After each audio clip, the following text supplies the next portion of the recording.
suaranya kok lemas? Udah ngopi, udah ngeteh atau minum air putih? Saya Uni Lubis, tadi sudah diperkenalkan dan sekali lagi selamat datang di Indonesia Millennial NG Summit 2024. Mudah-mudahan kalian semuanya bersemangat, apalagi karena kita baru aja punya pemerintahan yang baru, harus optimis ya. Untuk sesi ini ada 3 pembicara yang kompeten dan insightful. Saya ingin memanggil pertama ke atas panggung Ibu Sabrina Suwaddi, CEO dan co-founder dari Rukita. Silakan.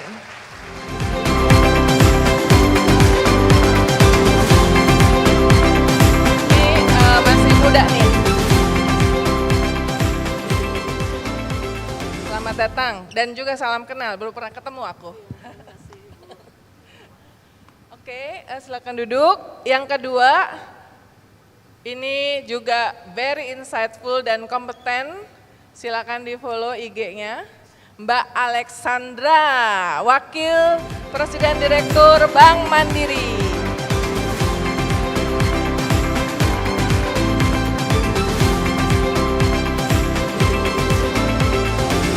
Thank you Mbak, always support. Dan yang ketiga, kan kalau di IDN Times itu dan IDN itu salah satu dari pilar konten yang penting adalah gender equality, bukan berarti bahwa terjemahnya adalah perempuan pengen menang lawan laki-laki, tapi equal aja. Makanya harus ada narasumber yang menunjukkan panel gender equality. Kami panggil ke atas panggung Pak Sunardi Tan, Presiden Direktur dari Alliance Utama Indonesia ya.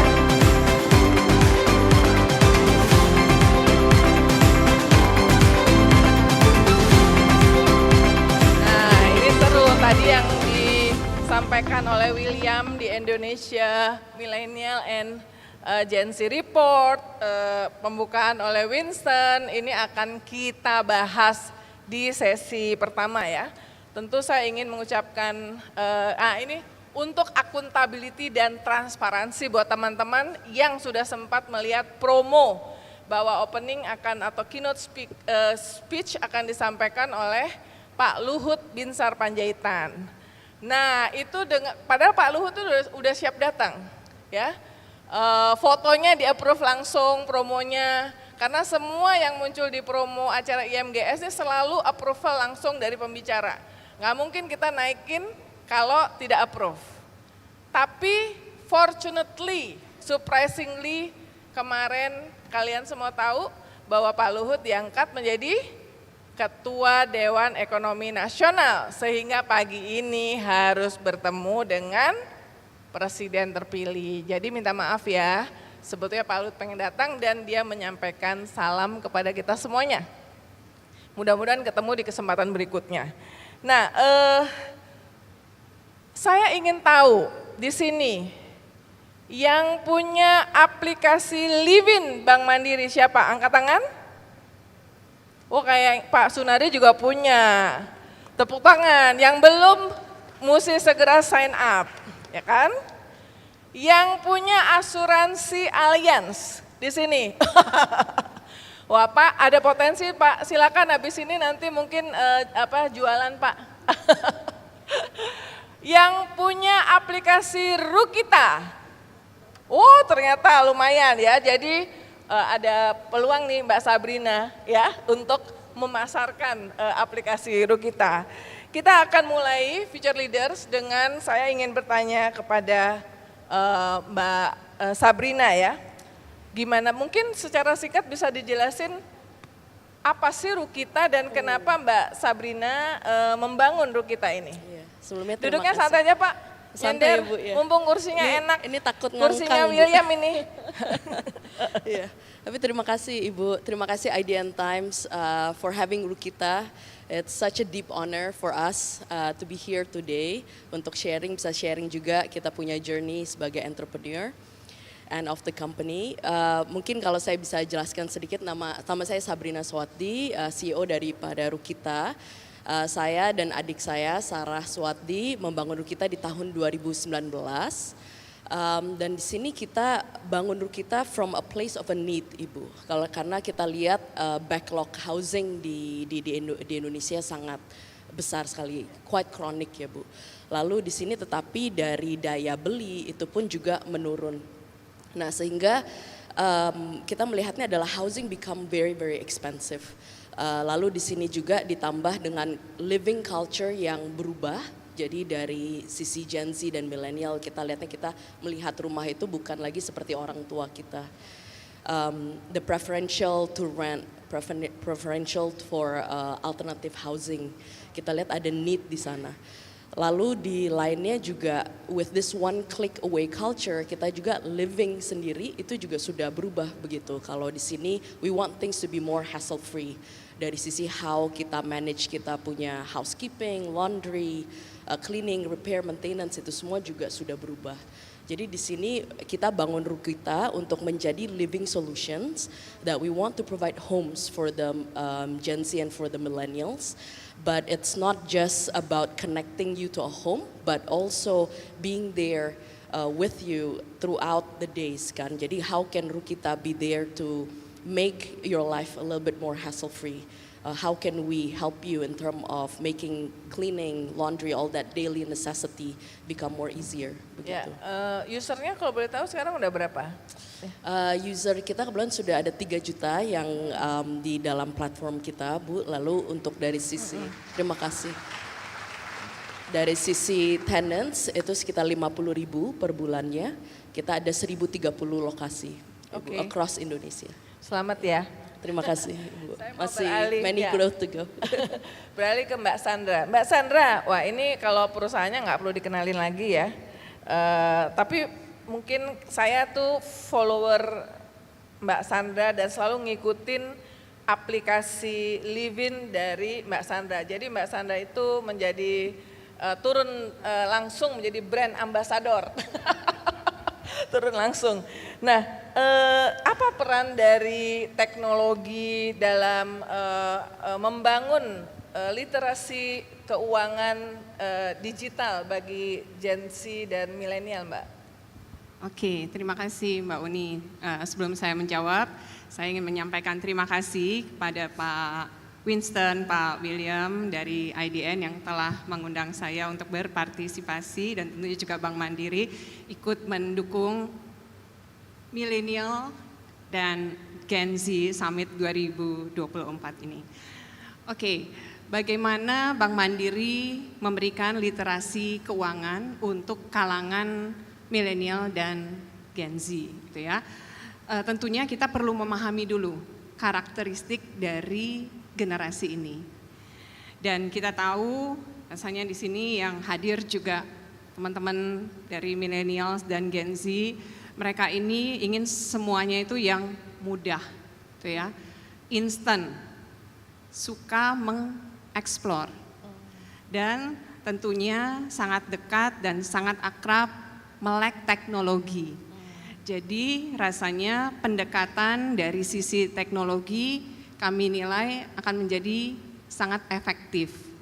Sejalan dengan pemahaman ini dan juga inisiatif kami untuk terus mengembangkan layanan digital, Bank Mandiri melaunching satu super app yang bernama Livin by Mandiri 3 tahun yang lalu, Mbak Uni.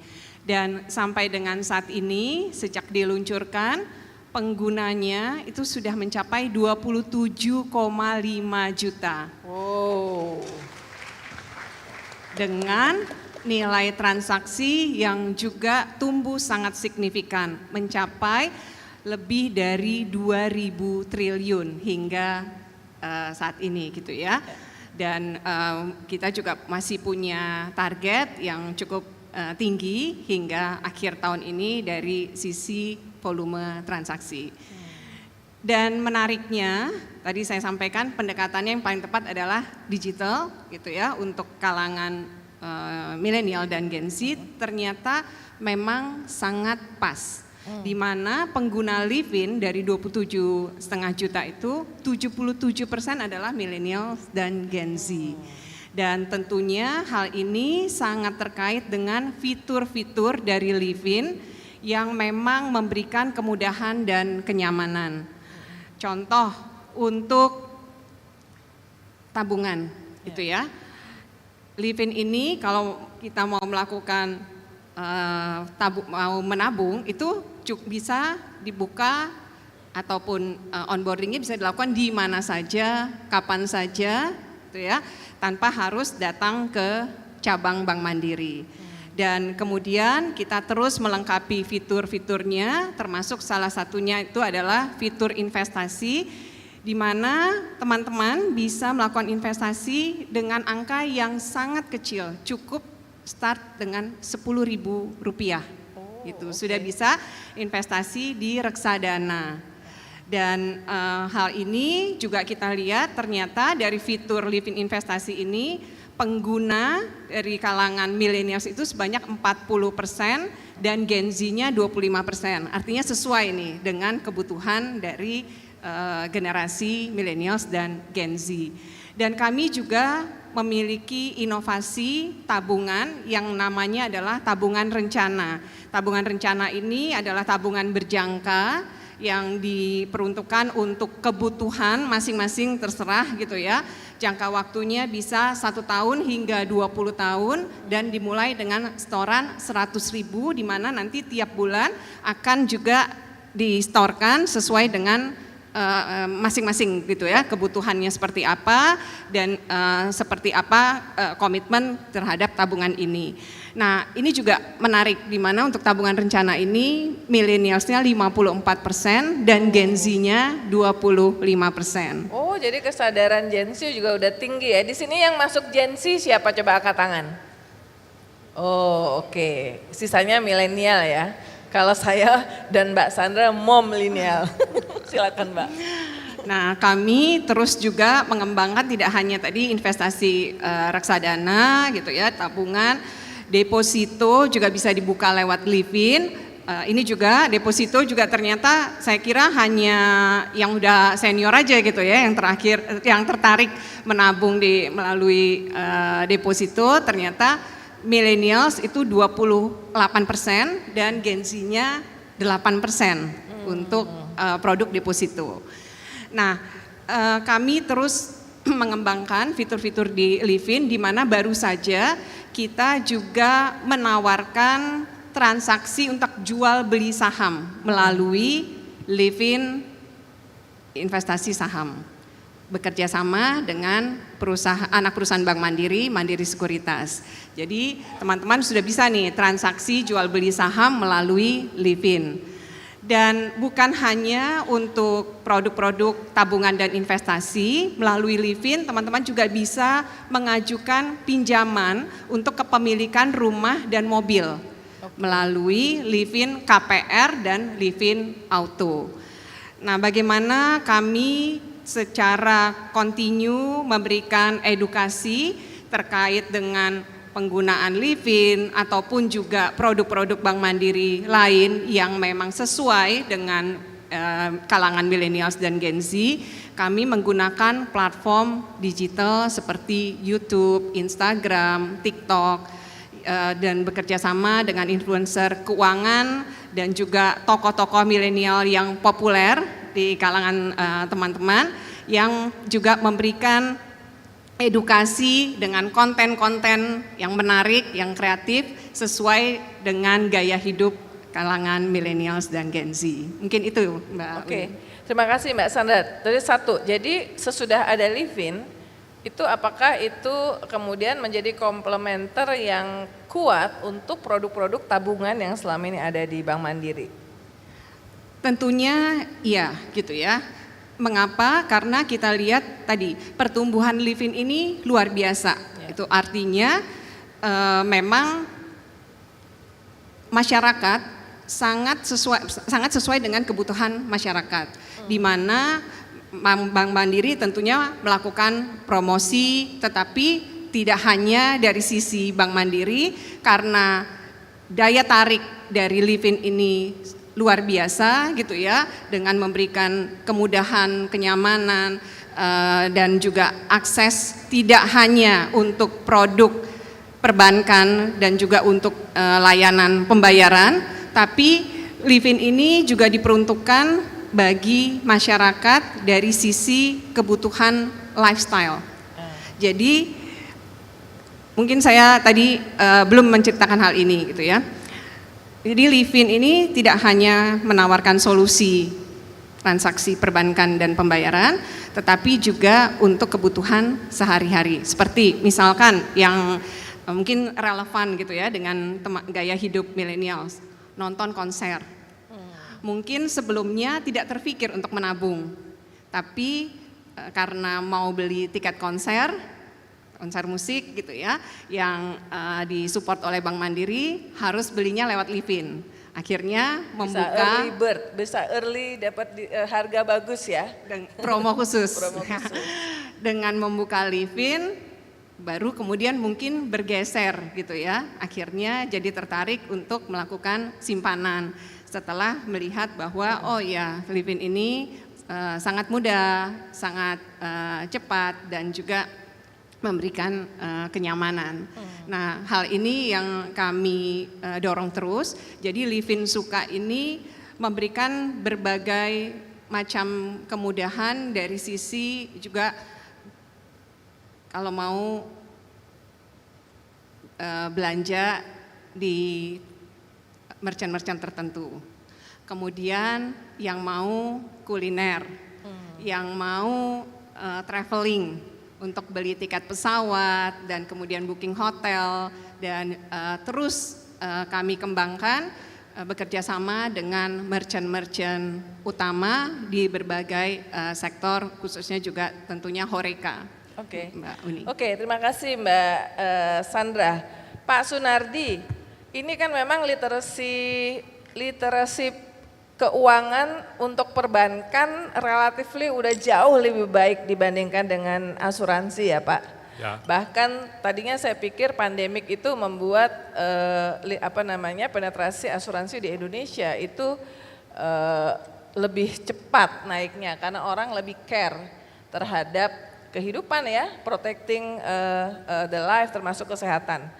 Nah, ini gimana kalau di asuransi dan bagaimana supaya teman-teman ini lebih bisa mewujudkan stabilitas keuangan lewat asuransi?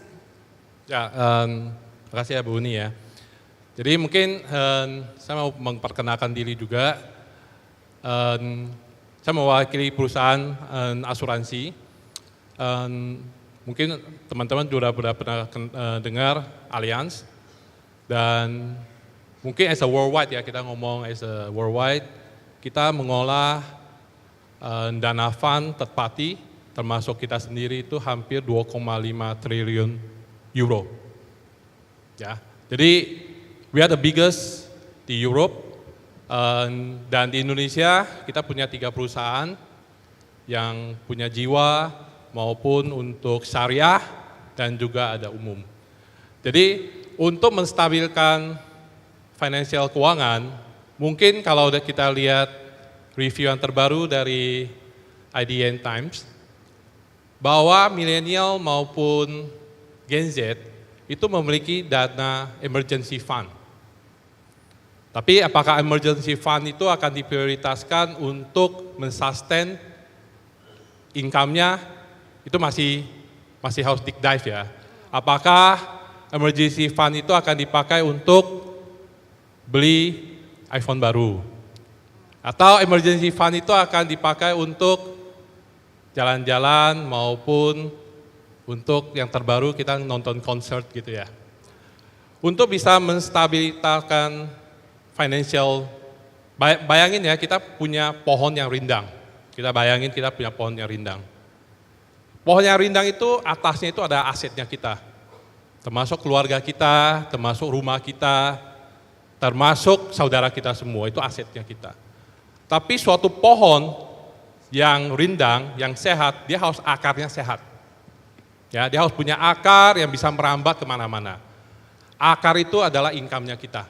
Kalau kita nggak bisa memprotek income-nya kita, aset kita itu lama-lama layu. Ibaratnya kayak pohon, kalau akarnya goyang, maka semua itu asetnya itu akan terkuras habis.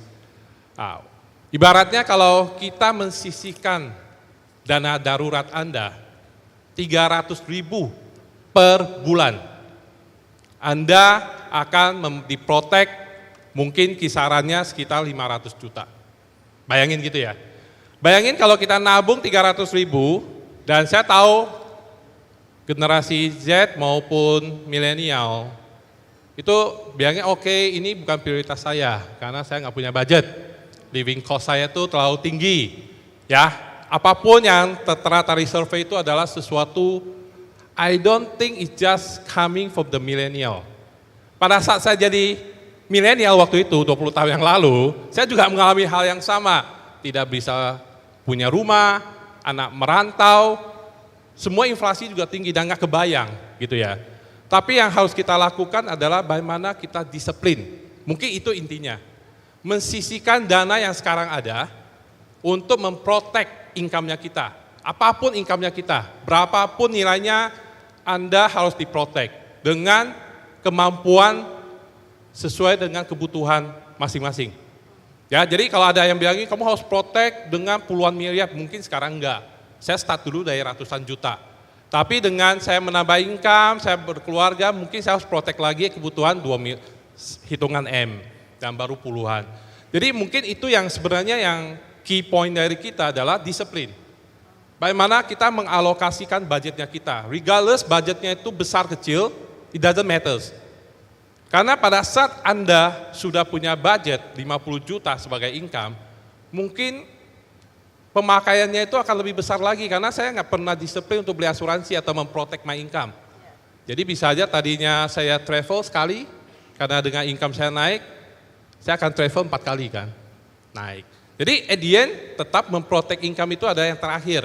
Dan juga banyak yang teman-teman pada saat kita review, oh saya masih muda, saya nggak akan sakit gitu ya. Berdasarkan data kita di Allianz, 60% klaimnya kita itu bayar buat milenial ke bawah.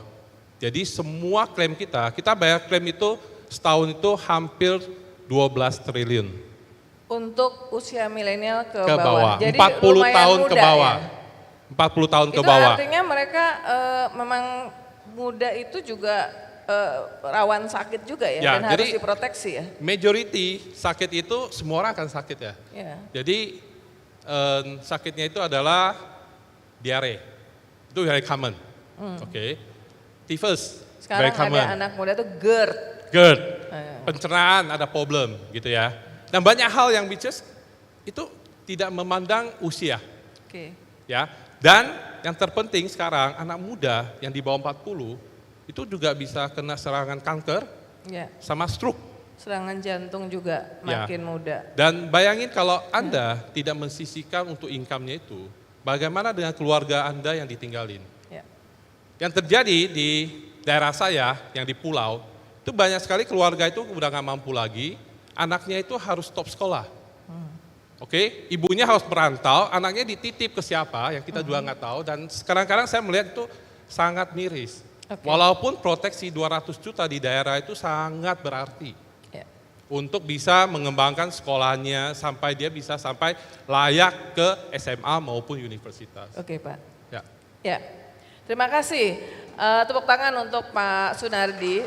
Teman-teman, ini iklan layanan masyarakat ya. Saya ini tergolong orang yang parno ya. Jadi sejak usia 30 tahun, begitu gajinya agak mendingan, saya mulai beli asuransi ya, menjadi pengguna asuransi, dan sekarang udah ada 5 asuransi dengan berbeda-beda merek yang saya punya. Ini termasuk untuk melindungi anak, keluarga ya, tapi ini gara-gara saya parno ya.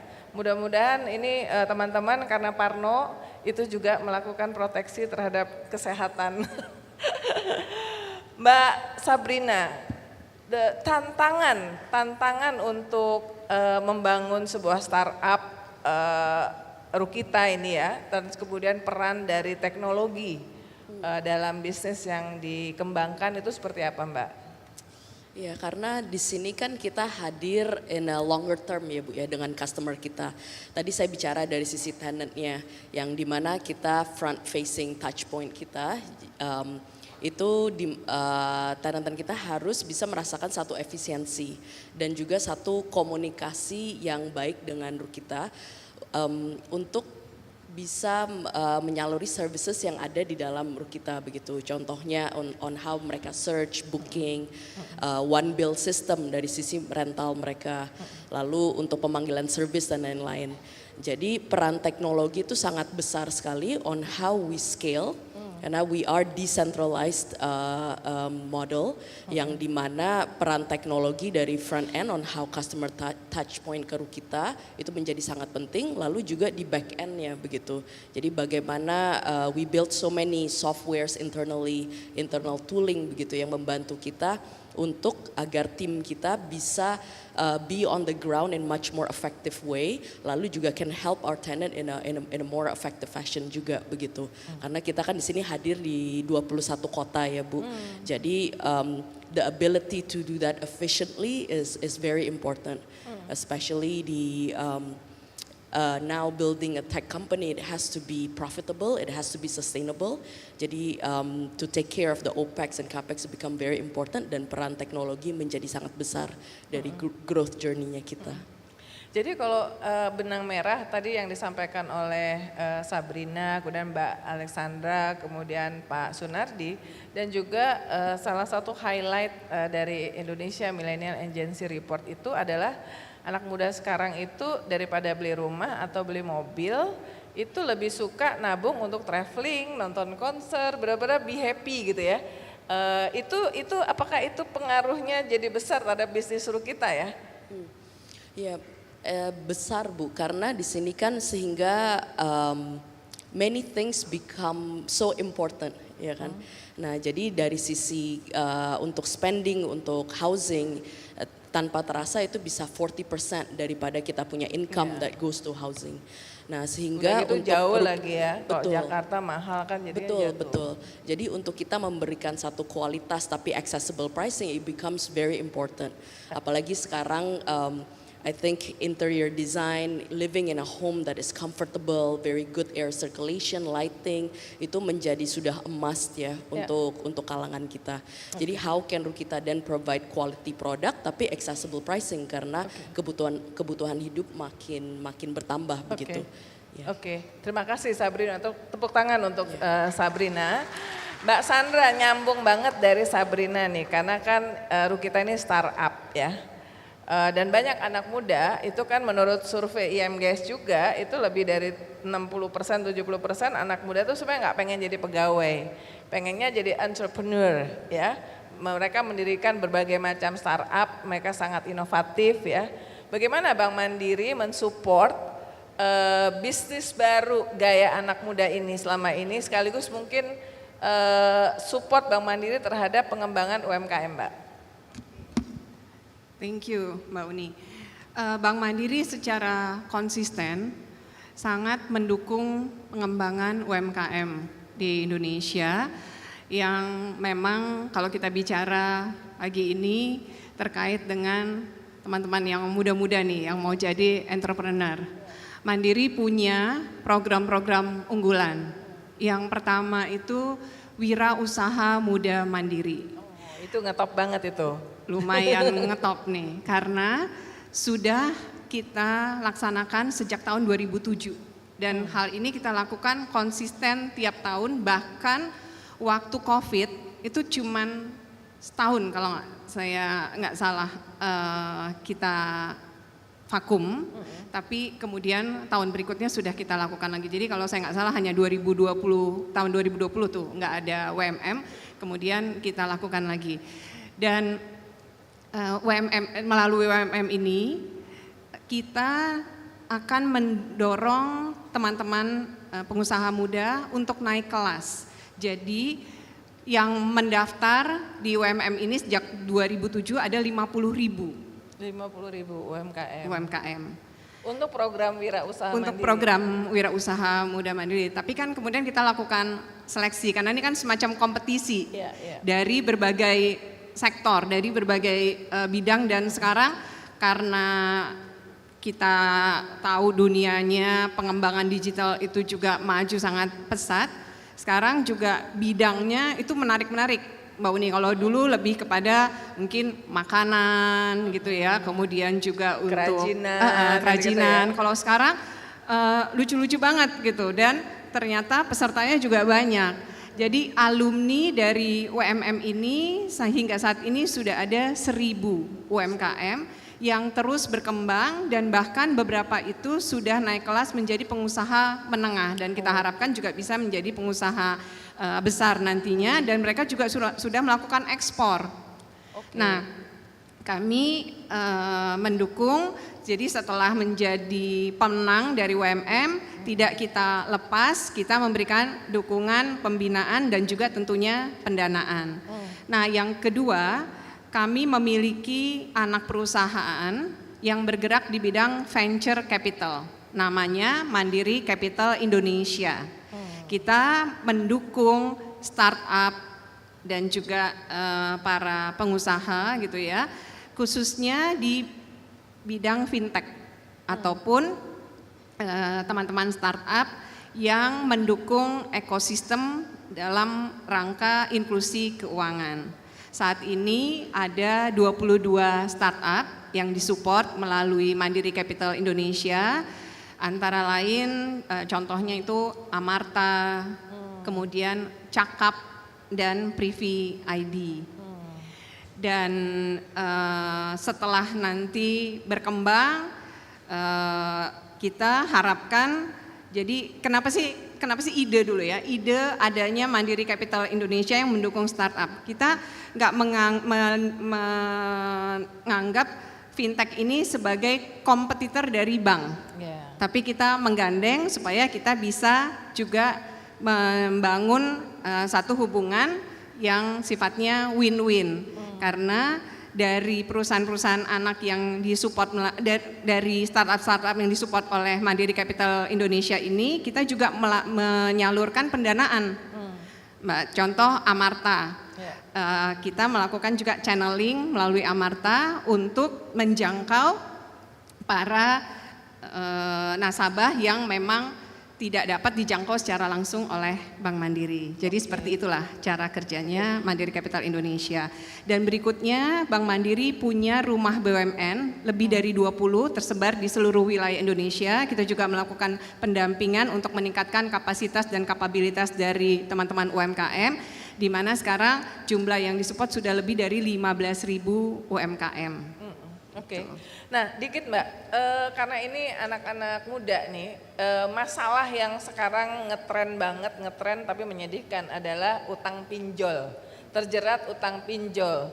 Gimana tuh advice dari Mbak Sandra terhadap teman-teman yang ada di sini, future leaders, terhadap jangan sampai terjerat dengan utang-utang seperti ini? Jadi tadi mungkin saya kembali dulu ya ke data yang disampaikan oleh Pak William, gitu ya, bahwa kalangan millennials dan Gen Z ini jumlahnya 65 juta dan 79 juta, jadi sangat dominan gitu ya dari total jumlah penduduk Indonesia. Hal ini harus dilihat sebagai kekuatan kita, apalagi kita punya cita-cita menuju Indonesia Emas 2045. Dan hal yang kritikal di sini adalah bagaimana generasi ini bisa mengembangkan potensinya, terutama khususnya dalam perencanaan keuangan. Jadi sangat penting tadi apa yang disampaikan oleh Pak Sunadi gitu ya, bagaimana kita bisa memiliki perencanaan keuangan untuk kebutuhan masa depan.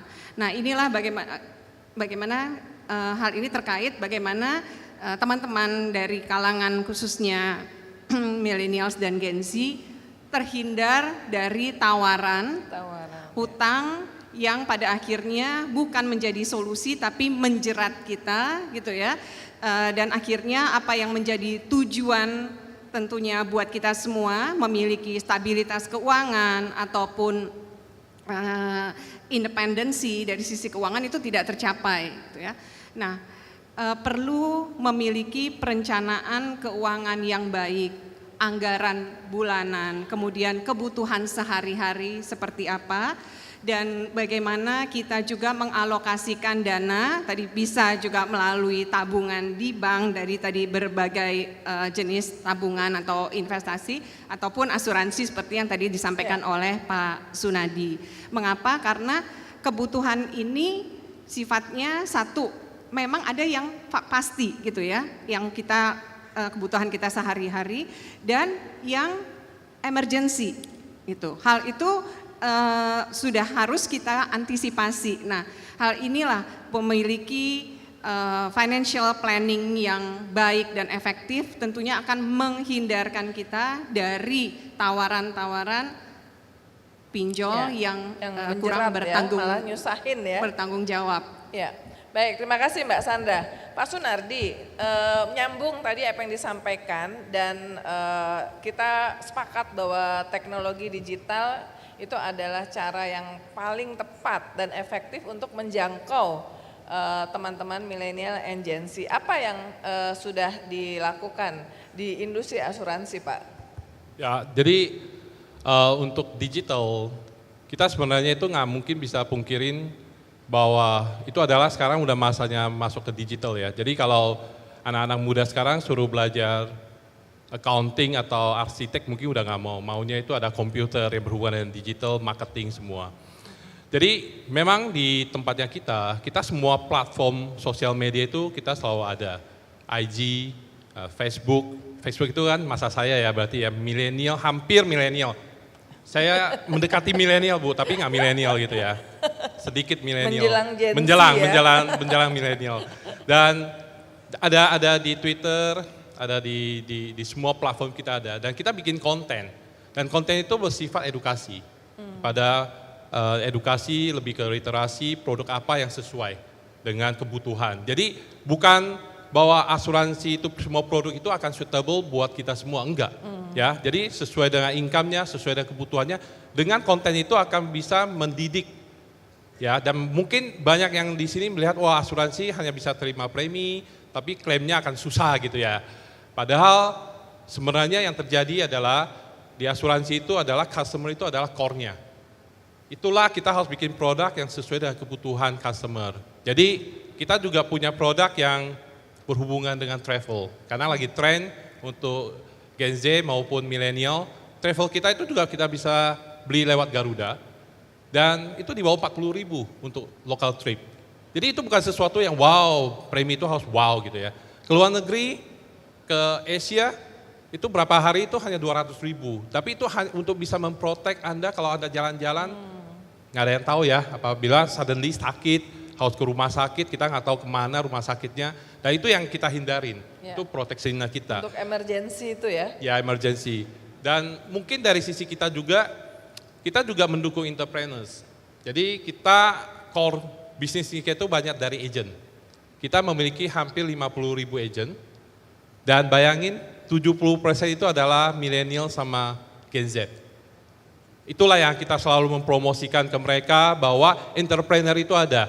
Dan kita juga ada promosi untuk mendukung entrepreneur itu, mungkin kalian bisa masuk ke IG, Allianz Indonesia, itu ada namanya Life Changers. Di situ menterangin apa itu Life Changers, apa yang akan kamu lakukan untuk bisa membantu customer Anda. Di situ juga ada opportunity untuk bisa nge-create entrepreneurs di sana. Jadi itu tanggung jawab literasi juga dilakukan ya? Yes, di situ. Oke, terima kasih tepuk tangan untuk ketiga pembicara dan sekarang saya ingin memberikan kesempatan kepada teman-teman future leaders untuk bertanya. Saya membuka 3 pertanyaan, sebutkan nama, kemudian 1 pertanyaan untuk setiap orang, silakan. Ada yang mau bertanya?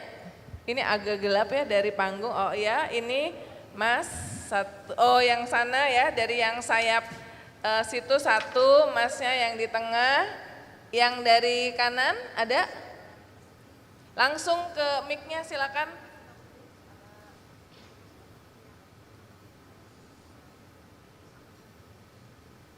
Ya, ayo gercep kayak anak muda.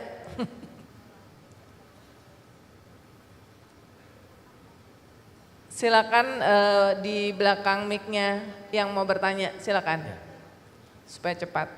Selamat pagi Bu Sandra, perkenalkan saya Ariel Guslandi, Saya adalah fresh graduate dari Fakultas Hukum Universitas Katolik Parahyangan. Mau bertanya, bagaimana tips mengatur keuangan bagi orang yang lemah hitungan ala-ala Bu Sandra? Terima kasih. Apa tips mengatur keuangan? Bagi orang-orang yang lemah hitungan. Lemah hitungan. Ya, Oke, yang simple gitu ya, yang sederhana ya, Ya. pengelola. Nah, oke, terima kasih. Yang berikutnya, ya silakan langsung. Yang mau bertanya langsung ke belakang mic aja supaya cepat. Silakan. Halo.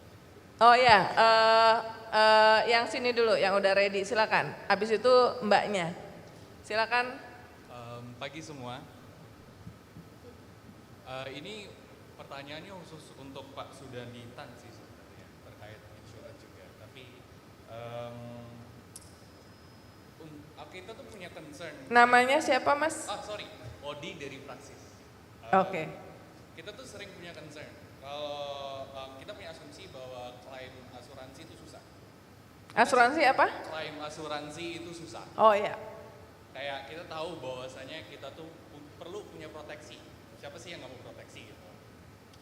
Ini yang menyebabin semua orang atau aku sendiri itu lumayan skeptis terkait produk asuransi. Nah, aku boleh tahu nggak Pak, tingkat keberhasilan klaim dari perusahaan asuransi Bapak, lalu apa aja komitmen dari Allianz untuk mendukung hal ini? Oke. Thank you. Terima kasih. Yang ketiga Mbak, silakan. Halo, my name is Shiva Anissa, you can call me Vanessa. Aku kuliah di Jakarta Business School, jurusannya Digital Business. So, aku mau nanya buat Kak Sabrina Suwati. As a founder of Rukita, or I would say you as an entrepreneur, I would love to ask about if you found the threat or competitors on your business, how do you face it, that problem? Also, what makes Rukita unique from other competitors? Thank you. Thank you. Semuanya pertanyaan bagus-bagus. Saya mau kasih bonus satu lagi, ada yang mau bertanya? Nggak ada ya? Oke, langsung dimulai dari Pak Sunardi untuk menjawab, silakan. Oh ya, makasih Mas. Tadi saya agak nggak kedengaran namanya, mungkin thank you atas pertanyaannya ya. Jadi penolakan klaim itu mungkin tipsnya aja ya. Jadi saya nggak kasih alasan kenapa terjadi penolakan klaim. Jadi pada saat Anda beli asuransi, tolong declare sebenar-benarnya kondisi yang terjadi. Apakah Anda ada sesuatu, ada sakit atau apa, tolong di-declare di situ. Inti dari asuransi itu adalah bagaimana kita untuk bisa membayar klaim dengan yang sebenarnya. Jadi bisa aja kan ya, tadi pagi mungkin kita bilangin kita ada kolesterol atau darah tinggi, tapi pada saat ditanya, oke, saya sehat kok, saya sehat. Pada saat terjadi klaim itu akan jadi dispute, ya kan? Karena pada saat asuransi itu akan mengecek bahwa kebenarannya itu seperti apa, apakah itu akan dijalani atau enggak. Tapi kalau sebenarnya apapun yang tertera di situ, itu tidak akan ada isu. Itulah kenapa literasi itu selalu harus kita berikan. Kadang-kadang bukannya customer itu nggak bisa declare, mungkin dia nggak ngerti. Ya, jadi makanya kita selalu men-training agentnya kita, tolong kamu deep dive semua informasi yang paling lengkap, karena kita nggak mau ada isu di dalam klaim. Buat kita, Allianz, kita udah setiap tahun ya hampir bayar 12 triliun. Itu komitmennya kita. Ya, bukan berarti bahwa ada premi masuk nggak ada klaim. Klaim yang kita bayar itu juga ada puluhan miliar segala macam, dan itu memang entitlement dan kita akan segera mungkin kita bayar. Tapi kalau memang ada suspicious, yang which is mungkin sesuatu yang tidak clear, pasti akan melakukan investigasi dan itu akan takes time ya. Jadi berapa besar bahwa akan ada penolakan klaim, pasti pembayaran klaim itu lebih banyak daripada yang ditolak. Maka 12 triliun itu ada di basisnya kita, ya kan? Dan buat teman-teman juga yang untuk mengetahui bahwa kita sebenarnya pada saat kita melakukan pembayaran klaim itu adalah sesuatu satisfaction buat kita. Karena itu bagian dari iklan kita, marketingnya kita, bahwa kita fulfill promise-nya kita. Karena beli asuransi maupun berapa nilainya itu hanya kertas. Kalau kamu beli rumah atau beli mobil, you masih bisa menimbang mobil mana harganya. Asuransi yang 10 miliar sama yang 100 juta itu sama, logonya sama, itu hanya kertas. Yang kita fraud itu adalah promise-nya kita. Pada kejadian, klaim, kita akan ada di sana. Dengan klaim yang legitimate. Kalau klaim yang tidak legitimate, otomatis pasti akan terjadi proses investigasi. Baik. Ya, makasih. Baik Pak Sunardi, terima kasih. Mbak Sandra, silakan. Oke, makasih. Terima kasih Mas Ari atas pertanyaannya yang keren gitu ya. Buat saya lebih mudah memberikan edukasi buat teman-teman yang lemah hitungan dibandingkan impulsive buyer. Benar nggak? Gitu ya. Nah, nggak masalah Mas Ari gitu ya kalau bilangnya lemah hitungan, tapi yang pasti kita harus tahu apa yang menjadi tujuan kita gitu ya, kebutuhan utama kita apa.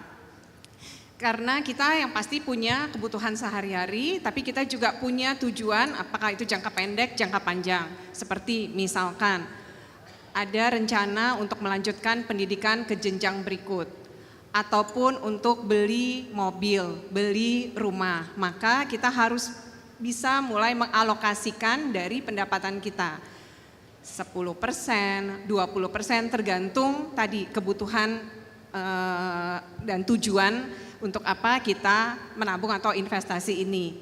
Dan berapa jangkanya. Kalau misalkan mungkin untuk pendidikan mungkin nggak bisa panjang sekali gitu ya, tapi untuk kepemilikan rumah kita bisa investasi untuk jangka waktu yang lebih panjang.